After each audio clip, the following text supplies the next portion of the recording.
আমার মোবাইলে ধমকি দিয়েছিল যে সঞ্জয় পালকে দিয়ে দেখিয়ে দেব। এই কথাটাই তো বলেছিলাম। এই কথা বলার ফলে এই ম্যানেজারে এই যাদের নামে মামলা করব, এই সুজিত মণ্ডলের ফেসবুক অ্যাকাউন্ট থেকে ছাড়ছে পালে নাকি আমার বিরুদ্ধে জমির মামলা করবে। এখন জমির মামলা করবে।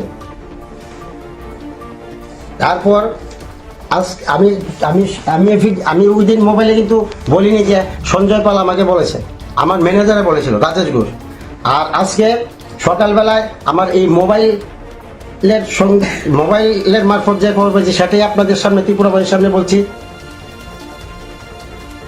একজনকে আমি গতকালকে বলেছিলাম যে দেখো, সারা জীবন শুধু অন্যায়ের বিরুদ্ধে লড়ে যাচ্ছি, কাজ আর ভালো লাগে না। আর একজন সম্মানীয় ব্যক্তি, ওনাকে গিয়ে বলো যে ওনার ম্যানেজারের নামে মামলা হচ্ছে, হ্যাঁ, ম্যানেজারকে যেন বুঝিয়ে বলে। আমাকে এরপর উত্তর এলো আমার এই মোবাইল আজকে সকালে। আমি যাকে পাঠিয়েছিলাম, নাম বলে তো লাভ নেই, মোবাইলই থাকবে।